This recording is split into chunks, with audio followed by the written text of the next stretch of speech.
Fort Smith, Arkansas. 1875.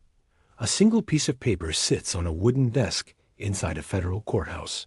One signature. One warrant.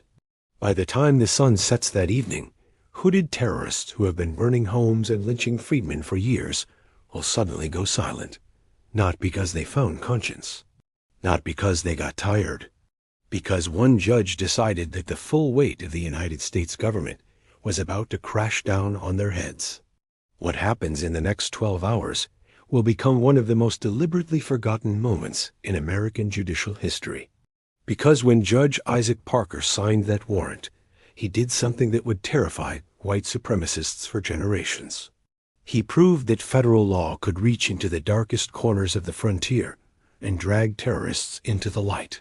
And they absolutely could not let you know that one man with a pen destroyed what years of hooded violence had built. The year is 1875, and the American frontier is bleeding. 10 years after the Civil War ended, the promises of Reconstruction are being drowned in blood across the South and its borderlands. The 13th Amendment freed 4 million enslaved people. The 14th granted them citizenship. The 15th gave black men the right to vote. But paper rights mean nothing when terrorists ride at night with torches and ropes. In western Arkansas and the Indian Territory, which today we call eastern Oklahoma, the situation is particularly desperate. This region is a no-man's land, a vast stretch of territory covering over 75,000 square miles where federal jurisdiction is weak and local law is almost non-existent. Outlaws, murderers, and white supremacist terror groups operate with near impunity. The Ku Klux Klan and similar Night Rider organizations have turned this region into a hunting ground. Freedmen who dare to vote find their homes burned to ashes. Black families attempting to build new lives are whipped until they flee. Witnesses who might testify against white criminals receive anonymous letters promising death. Federal officials trying to enforce Reconstruction laws are threatened, beaten, or murdered. The message is clear and brutal. This territory belongs to those who rule through fear, and the United States government cannot protect you here.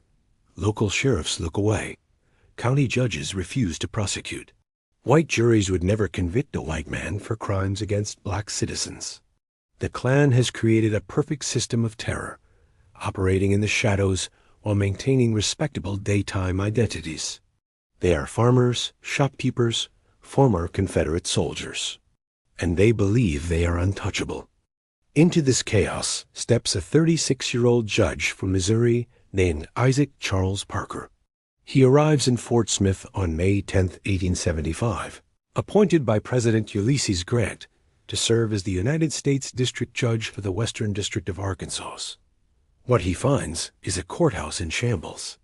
His predecessor has fled amid corruption scandals. The docket is overwhelmed with hundreds of pending cases. Federal marshals had been murdered trying to bring criminals to justice. And the Klan's shadow looms over everything, threatening anyone who might cooperate with federal authorities. Most men would have looked at this situation and requested a transfer. Most judges would have focused on the easiest cases, avoided confrontation, protected their own lives. Isaac Parker is not most men. Here's what you need to understand about Parker. He was not some distant bureaucrat unfamiliar with the realities of racial violence. He had served in Congress during the debates over the Enforcement Acts, the federal laws specifically designed to crush the Ku Klux Klan. He had voted for the 15th Amendment. He believed, with absolute conviction, that the Constitution meant what it said. Black citizens were entitled to the same protections as white citizens. Anyone who terrorized them was not just committing crimes against individuals. They were waging war against the United States of America. And Parker intended to win that war. Within weeks of arriving, Parker transforms the federal courthouse in Fort Smith into something the frontier has never seen. A fortress of justice where the color of your skin does not determine the value of your life. He hires new marshals, including men of extraordinary courage, who will ride into the most dangerous territories to serve warrants. He establishes efficient court procedures to clear the massive backlog. And he makes one thing abundantly clear. In his courtroom, the law applies equally, and those who violate it will face consequences they never imagined possible. The Klan notices immediately. This new judge is different. He cannot be intimidated. He cannot be bought. He cannot be frightened into inaction. So they decide to test him. The threats begin arriving at Fort Smith within his first month. Anonymous letters promising death if Parker continues prosecuting white men for crimes against black citizens. Witnesses scheduled to testify in federal cases receive midnight visits from hooded riders warning them to forget what they saw. A black farmer who reported a Klan attack finds a burning cross planted in his field and his livestock slaughtered. Federal marshals riding through the territory are ambushed, some wounded, some killed. The message is unmistakable. The Klan is telling Parker to stay in his courtroom and leave the frontier to them. They believe they can break him the way they have broken so many others. They believe that eventually the threats will work, that witnesses will be too frightened to testify, that marshals will refuse to ride, that the entire apparatus of federal justice will collapse under the weight of terror. But Parker is gathering intelligence. Every threat, every attack, every midnight ride is being documented. His marshals are cultivating informants in black communities who trust them with information. They are identifying the leaders, mapping the networks, building cases that can withstand legal scrutiny. Parker knows that random arrests will not solve the problem. To break the Klan, he needs to strike at its heart. He needs to prove that hooded anonymity offers no protection against federal warrants. And he needs to do it in a way that sends a message so powerful that terrorists throughout the territory will understand. The old rules no longer apply. The opportunity comes in late 1875. Parker's informants have identified a Klan cell operating in the borderlands between Arkansas and Indian Territory. This group is responsible for a series of particularly brutal attacks. They have murdered at least 3 freedmen for the crime of voting in the previous election. They have burned the homes of 5 black families who refused to leave their land. They have beaten a federal marshal who tried to investigate and left him for dead on a country road. Most chillingly, they have sent death threats to 2 black men scheduled to testify in an upcoming federal case, promising to kill their entire families if they appear in court. Have you ever wondered why some historical figures become legends while others are forgotten? It often comes down to a single moment, a single decision that reveals everything about their character. For Isaac Parker, this is that moment. He could handle this the way his predecessor might have. Issue warrants slowly, allow the cases to drag on, watch witnesses disappear or recant under pressure. He could be cautious, political, careful. He could survive. Instead, he chooses to act with the full devastating power of his office. On that morning, Parker sits at his desk, reviewing the evidence his marshals have compiled. Names, dates, witness statements taken at great personal risk, physical evidence recovered from attack sites. A clear pattern of conspiracy to violate the civil rights of American citizens. Under the Enforcement Acts, specifically the Ku Klux Klan Act of 1871, Parker has authority that no local judge possesses. He can charge conspiracy against the United States. He can authorize federal marshals to arrest suspects without local approval. He can bring terrorists into a courtroom where federal law, not local prejudice, determines their fate. He picks up his pen. The warrant Parker signs that morning is not for one man. It is for the entire leadership structure of the Klan cell. 7 names. 7 ringleaders who have orchestrated terror throughout the region while believing their identities were protected by their hoods. The charges are precise and devastating. Conspiracy to deprive citizens of their constitutional rights. Intimidation of witnesses in federal proceedings. Assault on a federal officer. Murder in furtherance of conspiracy. Under these charges, conviction means not county jail, but federal prison. It means sentences of 10, 15, 20 years. It means the complete destruction of their lives and the public exposure of everything they have done. Parker hands the warrant to his chief marshal with a single instruction: execute it before sundown. This is where the story becomes extraordinary. Parker's marshals do not simply ride out hoping to find their targets. They have prepared for this moment. Informants have been providing location intelligence for weeks. They know where these men live, where they work, where they gather. The marshals split into teams, each assigned to capture specific targets simultaneously. The goal is to arrest all 7 leaders before any of them can warn the others, before they can flee, before they can destroy evidence, before they can organize resistance. Speed is not just tactical, it is psychological. Parker wants the Klan to understand that their entire network can be dismantled in hours. The first arrest occurs around midday. A man named Hardin, one of the most active night riders, is working in his fields when 4 federal marshals ride up. He sees the badges and immediately understands what is happening. For years, he has terrorized others with impunity, knowing that local law would never touch him. Now federal law has arrived, and there is nowhere to run. The marshals read the warrant aloud, listing his crimes in detail. They shackled his hands in irons. His neighbors watch in stunned silence as he is loaded onto a horse for the long ride to Fort Smith. The Klan's armor of invisibility has been pierced. By early afternoon, 5 more arrests have been made. The pattern is the same. Marshals appear without warning. Warrants are read.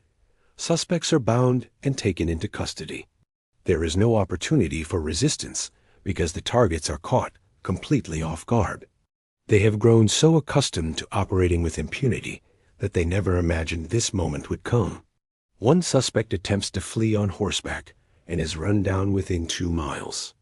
Another tries to claim mistaken identity until a marshal produces a witness statement describing his distinctive scar. The evidence Parker has gathered is overwhelming. Subscribe if you are enjoying this video. The 7th and final arrest is the most significant. The leader of the cell, a man who has personally ordered murders while maintaining a respectable public identity, is captured at sunset in a tavern where he is drinking with friends. When the marshals enter, the room falls silent. Everyone present knows who these men are and what they represent. The leader attempts to bluff, demanding to know on what authority federal officers dare to interrupt him. The senior marshal hands him the warrant. As he reads the charges, his face goes pale. For the first time in his life, he understands that his crimes have consequences. He is led out in chains before witnesses who will spread the story throughout the territory by morning. By the time darkness falls over Fort Smith, all 7 Klan leaders are locked in the federal jail beneath Parker's courthouse. In a single day, the terror network that has operated for years has been decapitated. Word of the arrest spreads through the territory with extraordinary speed. Black communities that have lived in constant fear receive news that their tormentors are finally facing justice. White supremacists who assumed they were protected by their hoods suddenly realize they are not. The psychological impact is as important as the legal one.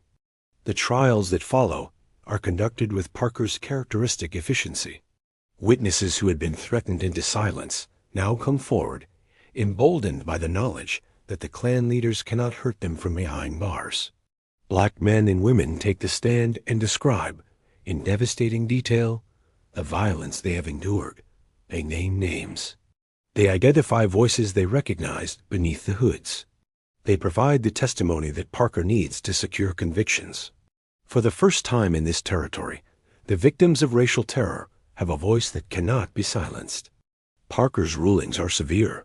4 of the 7 leaders receive sentences of 15 to 20 years in federal prison. 2 others receive 12 years. The 7th, who cooperated with prosecutors and provided information about broader Klan networks, receives 8 years, but is shunned by his former associates as a traitor. None of them will terrorize another family. None of them will burn another cross. None of them will ride at midnight ever again. The cells they occupied in the terror network are empty, and replacements are suddenly very hard to find. Think about what happens next. In the weeks following the arrests, Klan activity in the territory does not just decrease. It nearly vanishes. Night rides that had occurred weekly suddenly stop entirely. Threatening letters that had arrived regularly at the homes of black voters and federal witnesses cease to appear. Cross burnings that had lit up the darkness become memories rather than ongoing terrors. The Klan has not disappeared, but it has gone silent. Its members are too frightened to act. This is not coincidence. This is what happens when federal power is actually applied against domestic terrorists. The Klan's entire strategy depended on the assumption that they would never face real consequences. They believed that local juries would never convict them, that witnesses would always be too scared to testify, that federal authorities were too weak or too distant to matter. Parker shattered every one of those assumptions in 12 hours. One warrant, one day of coordinated arrests. And the terror network that had seemed invincible collapsed like a house of cards. The statistics from the following months tell the story clearly. Voter registration among black citizens in Parker's district increased by over 40%. Witnesses who had previously refused to cooperate with federal investigations now came forward voluntarily. Crimes against freedmen dropped dramatically, not just murders and assaults, but also the smaller intimidations that had made daily life unbearable. When asked why they had suddenly become willing to participate in the legal system, witnesses gave the same answer repeatedly. Judge Parker showed us that the law could protect us. Here is the part they never tell you. Parker did not accomplish this through some unique personal magic. He accomplished it by actually using the legal tools that had been given to him. The enforcement acts provided everything necessary to prosecute Klan terrorism. The authority was there. The legal framework was there. What had been missing was the will to use them. Parker provided that will. He demonstrated that when federal officials took their oaths seriously, when they refused to be intimidated, when they actually enforced the laws that Congress had passed, those laws worked. The Klan could be defeated. It just required someone willing to fight. Why do you think this story is not taught in every American history class? Why is Judge Parker remembered as the hanging judge, famous for executing outlaws, rather than as the man who crushed Klan terror in his district? The answer is uncomfortable but important. Within a few years of Parker's greatest successes, the federal government abandoned Reconstruction. The Compromise of 1877 withdrew federal troops from the South. The enforcement acts were allowed to expire or were gutted by hostile Supreme Court decisions. Everything Parker had proven possible was deliberately made impossible again. The politicians who ended Reconstruction did not want Americans to remember that it had worked. They did not want people to know that federal intervention could defeat white supremacist terror. They preferred a narrative where Reconstruction was a failure, where the attempt to protect black civil rights was misguided and doomed. That narrative required erasing stories like Parker's. It required forgetting that one judge in Arkansas had demonstrated exactly how effective federal power could be when actually applied. So they forgot. They taught generations of American children that the Klan was unstoppable. They taught that Reconstruction collapsed under its own weight rather than being murdered by political cowardice. They buried the truth.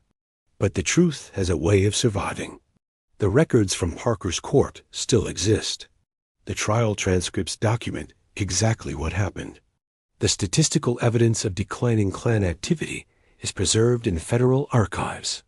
The testimony of witnesses who finally felt safe enough to speak remains on file. Anyone willing to look can find proof that Isaac Parker's one warrant changed everything in his territory. The Klan went silent, not because they chose to, but because they were forced to. Consider what this means for understanding American history. The defeat of Reconstruction was not inevitable. It was a choice. Politicians chose to withdraw federal protection from black citizens. They chose to stop enforcing the enforcement acts. They chose to allow white supremacist terror to resume. And they chose to erase the evidence that there had ever been an alternative. Stories like Parker's are dangerous precisely because they prove the alternative existed. They demonstrate that different choices could have produced different outcomes. They reveal that the century of Jim Crow terror that followed Reconstruction was not natural or unavoidable, but was the result of deliberate decisions by powerful people who valued white supremacy more than black lives. Do you know what happened to the Klan after federal protection was withdrawn? It came back. Not immediately, because the memory of judges like Parker still lingered in the minds of would-be terrorists. But by the 1890s, it was clear that federal law would no longer be enforced against racial violence. Lynchings increased dramatically. Voter suppression became systematic. The terror that Parker had crushed returned with devastating force. By 1915, the Klan would be reborn as a national organization with millions of members, operating openly because it knew no Isaac Parker would ever challenge it again. The silence he had created lasted only as long as federal will to maintain it. Here is something to consider. Every argument you have ever heard about why federal intervention cannot solve racial violence was disproved by Isaac Parker in 1875. The claim that local attitudes cannot be changed by federal law was false. The claim that witnesses will always be too frightened to testify was false. The claim that white juries will never convict white defendants for crimes against black victims was false in federal court, where juries were selected differently. The claim that the Klan was too powerful to confront directly was spectacularly, definitively false. All of these claims were used for a century to justify federal inaction. All of them were lies, and Parker's record proves it. The men Parker arrested and convicted did not return to their communities as heroes. They served their sentences in federal prison, separated from their families for years. When they eventually returned, they were broken men, their reputations destroyed, their power gone. The younger generation who might have followed them into the Klan watched what happened to those leaders and made different choices. The psychological impact of Parker's actions extended far beyond the 7 individuals he arrested. It transformed the entire social calculation of racial terrorism. Before Parker, joining the Klan meant power with no consequences. After Parker, at least in his territory, it meant the very real possibility of spending decades behind bars.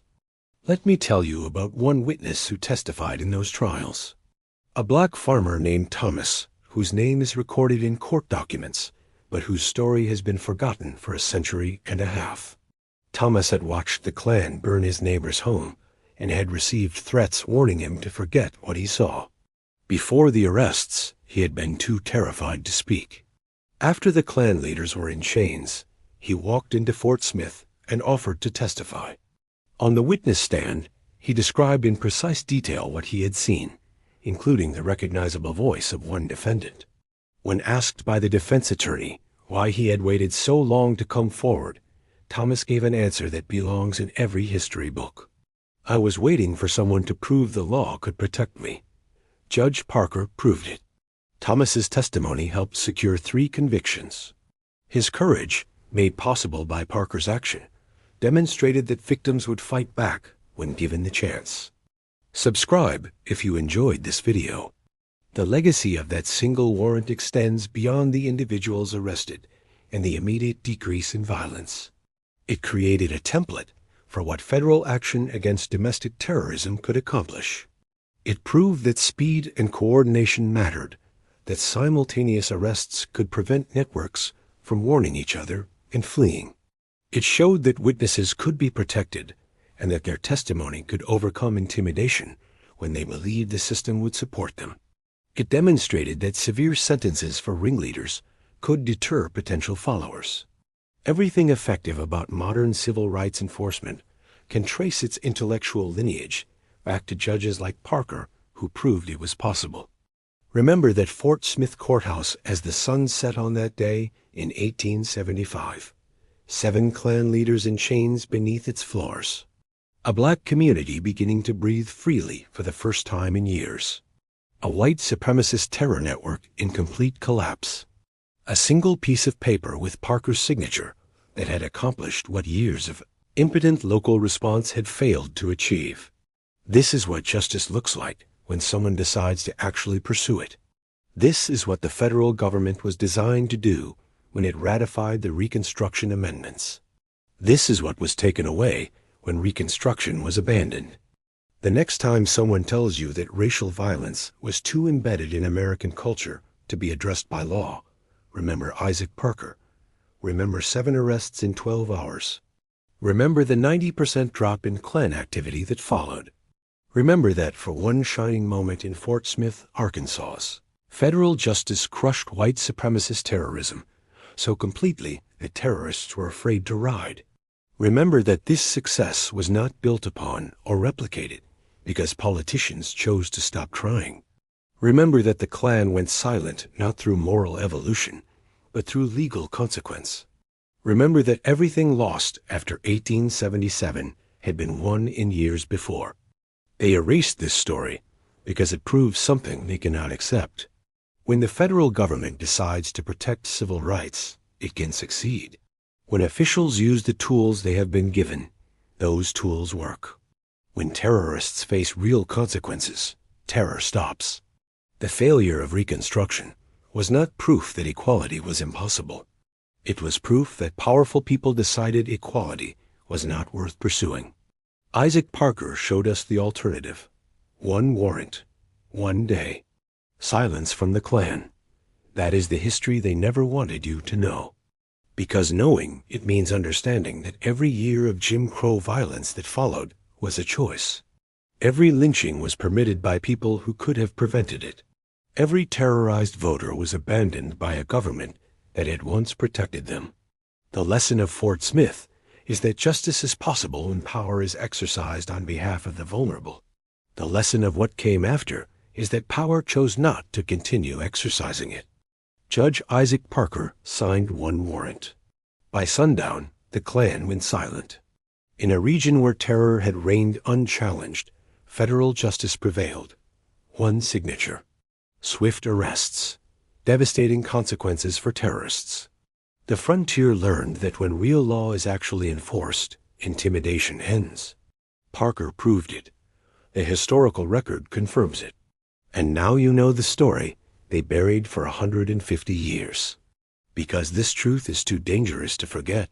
Justice was possible. It worked. And they chose to end it anyway. That is the history. That is the lesson. And that is why this story matters today as much as it ever has.